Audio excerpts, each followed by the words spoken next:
नमस्कार विद्यार्थी मित्रांनो, पुन्हा एकदा या नवीन व्हिडिओमध्ये आपलं सर्वांचं सहर्ष स्वागत करीत आहे. विद्यार्थी मित्रांनो, आज आपण अंतर, वेग, वेळ या टॉपिकवरचा हा जबरदस्त प्रश्न घेऊन आलेलो आहे.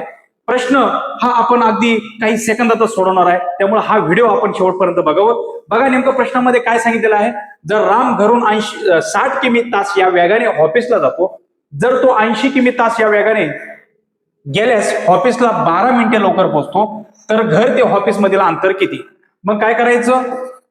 अंतर बरोबर इथे पहिला वेग 60 आणि दुसरा वेग किती आहे 80 भागिले या दोघांमधला फरक किती 20 गुणिले पुढे काय म्हटलेलं आहे 12 मिनिटे लवकर पोहोचतो म्हणजे 12 भागिले 60 मिनिट करायचं. आता आपण 60 कॅन्सल करणार आहे.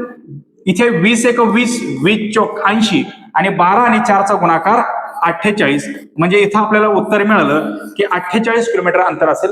म्हणजे या ठिकाणी पर्याय क्रमांक 4 हे आपलं उत्तर बरोबर असणार आहे. यानंतरचा प्रश्न तुमच्यासाठी असणार आहे आणि हा प्रश्न आपण प्रत्येकाने सोडवायचं आणि याचं उत्तर कमेंट्स मध्ये द्यायचंय. धन्यवाद. भेटूया पुढच्या लेक्चरमध्ये.